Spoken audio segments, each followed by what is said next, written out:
आपल्यासोबत बोलण्यासाठी मंत्री दादा भुसे साहेब आहेत। भुसे साहेब, 100 दिवसाचं शालेय शिक्षणाचा जो आढावा आपण घेतलेला आहे, काय नेमक्या नवीन तरतुदी करण्यात आलेल्या आहेत कालच्या बैठकीत? काल महाराष्ट्राचे मुख्यमंत्री माननीय देवेंद्रजी फडणवीस साहेब यांनी वेगवेगळ्या विभागांचं 100 दिवसाचा कालबद्ध कार्यक्रम याचा आढावा घेतला। त्याच्यामध्ये शालेय शिक्षण विभागाचाही मुख्यमंत्री महोदयांनी आढावा घेतला। येणाऱ्या 100 दिवसांमध्ये शालेय शिक्षण विभागाच्या माध्यमातून आपल्या राज्याचं जे राज्यगीत आहे, गरजा महाराष्ट्र माझा, राष्ट्रगीताच्या नंतर राज्यगीत गाणं हे कंपल्सरी आहे। परंतु बऱ्याच ठिकाणी असं पण सूचना आल्या की तिकडे ते गायलं जात नाही।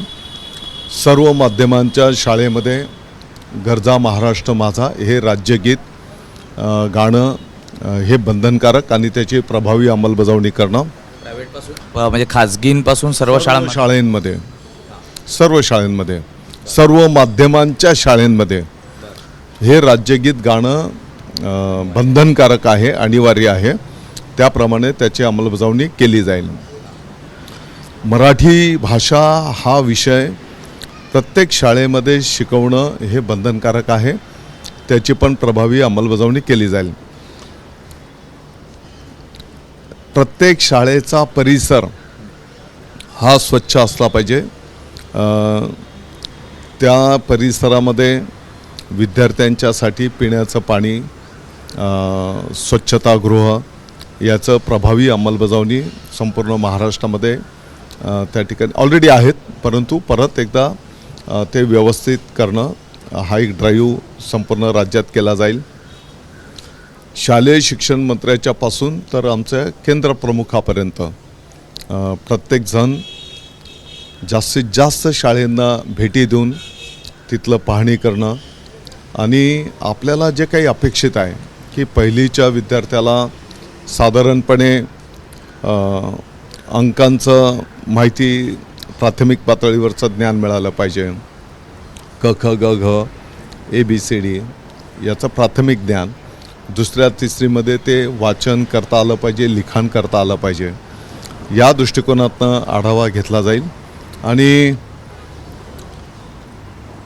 माननीय मुख्यमंत्री महोदयांनी तर अतिशय उत्स्फूर्तपणे सांगितलं की येणाऱ्या शैक्षणिक वर्षाचं विद्यार्थ्यांचं स्वागत म्हणजे प्रत्येक लोकप्रतिनिधीने करायचं।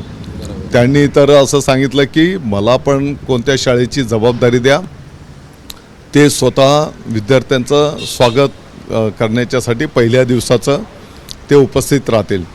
तर येणाऱ्या शैक्षणिक वर्षाच्या पार्श्वभूमीवर संपूर्ण राज्यामध्ये विभाग जरी वेगवेगळे असले तरी प्रत्येक अधिकारी महोदय, प्रत्येक लोकप्रतिनिधी त्या शाळेंमध्ये विद्यार्थ्यांचं, आमच्या चिमुरड्यांचं स्वागत करायला तिथं उपस्थित राहतील। एकंदरीत काय तर संवाद वाढवण्यावर आणि जनतेचा सहभाग वाढवण्यावर विभागाचा त्या ठिकाणी फोकस राहील। आणि खेडेगावात जर आपण पाहिलं तर शाळांपासून त्यांची घरं ही फार लांब असतात। सायकल वाटपचा संदर्भातला एक शासन निर्णय महत्त्वाचा घेण्यात आला होता आणि तो प्रभावीपणे सुरू करण्यासंदर्भात देखील मुख्यमंत्र्यांनी सूचना दिल्याचं या बैठकीत कळतं आहे। मला वाटतं की त्या शाळेमध्ये भौगोलिक सुविधा पण आवश्यक आहेत। त्याच्यासोबतच जसं विद्यार्थी केंद्रबिंदू म्हणून शालेय शिक्षण विभाग कार्य संपन्न करणार आहे, त्याच्यामध्ये गुणवत्तापूर्ण आनंददायी शिक्षण आणि मग यासाठी जे जे काही करावं लागेल, आता आधुनिक 21व्या शतकाकडे जाण्याच्या आपण गोष्टी करतो, माध्यमांचा विषय आहे, तर त्या तंत्रज्ञानासह जमिनीशी नाळ पण तुटणार नाही याची पण काळजी आपण त्या ठिकाणी घेणार आहोत। आणि उद्याचा भारताचा तो नागरिक घडवताना त्याच्यामध्ये देशप्रेम या सर्व गोष्टी, छोटे छोटे विषय त्या वर्गवाईज त्याचं एक आपण बोलतो की प्राथमिक माहिती ज्ञान, आता कृषी विषय आहे तर अगदी 5वी-6वीच्या पुढे त्याचंही प्राथमिक ज्ञान कसं देता येईल।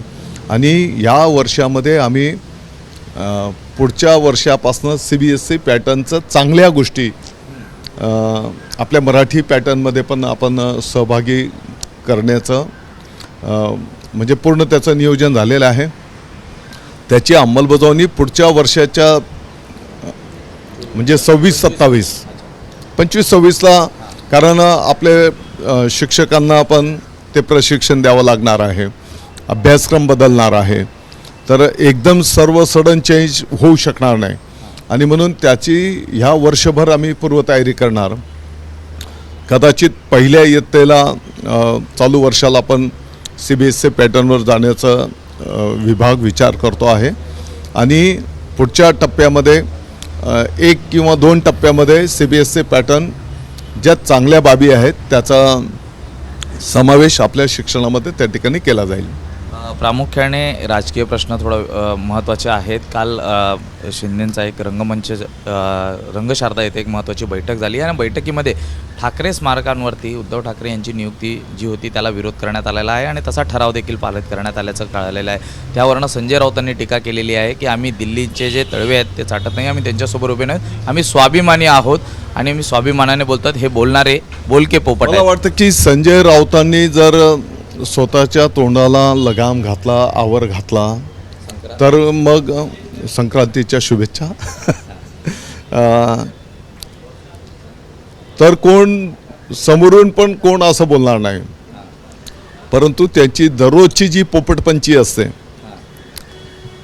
त्याच्यामुळे त्यांना अशा प्रतिक्रियांना सामोरं जावं लागतंय. आणि प्रामुख्याने राहिला विषय तर हिंदू हृदय सम्राट शिवसेना प्रमुख माननीय बाळासाहेब ठाकरे हे कोणा एका व्यक्तीचे, एका कुटुंबाचे नाहीत, ते संपूर्ण महाराष्ट्राचे मराठी माणसांचे हिंदुत्वाचे दैवत आहेत आणि म्हणून त्यांच्यावर सर्वांचा अधिकार आहे.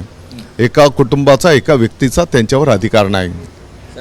कदाचित ते रक्ताचं नातं म्हणून कोण त्यांचे वारसदार असतील, परंतु विचारांचे वारसदार हे संपूर्ण राज्य आहे. लाखो करोडो शिवसैनिक त्यांचे वारसदार आहेत. महत्त्वाचा प्रश्न हा देखील आहे. शिक्षणाचे एवढी चांगली माहिती दिली ते तुम्ही दाखवणार नाही आणि हे तुम्ही दाखवणार. प्रामुख्याने सर एक महत्त्वाचा प्रश्न असा देखील आहे, हा ठराव प्रस्ताव करताना त्याची नाही, बघा. अपूर्ण माहिती घेण्यात आली होती. खरं तर आत्ता उद्धव ठाकरे त्या ठिकाणी अध्यक्षस्थानी नाही आहेत, आदित्य ठाकरे आहेत. मला या संदर्भातली सविस्तर माहिती नाही. मला वाटतं की मी माहिती घेऊन त्या विषयावर बोलेन. शक्तीस्थळाला देखील देवेंद्र फडणवीसांनी हिरवा कंदील दिलेला आहे मार्गाला. तर हे होते दादा भुसे ज्यांनी या ठिकाणी संजय राऊतांनी आता या विषयावरती अधिक बोलणं कमी करायला हवं असं स्पष्टपणे म्हटलेलं आहे. आणि विचारांचे वारसदार आम्हीच आहोत, रक्ताचे वारसदार जरी ते असले तरी विचारांचे वारसदार असे आम्हीच आहोत असं देखील स्पष्ट केलेलं आहे. व्हिडिओ जर्नलिस्ट जयस्वालसह मी सूरज सावंत, ABP माझा, मुंबई. ABP माझा, उघडा डोळे बघा नीट.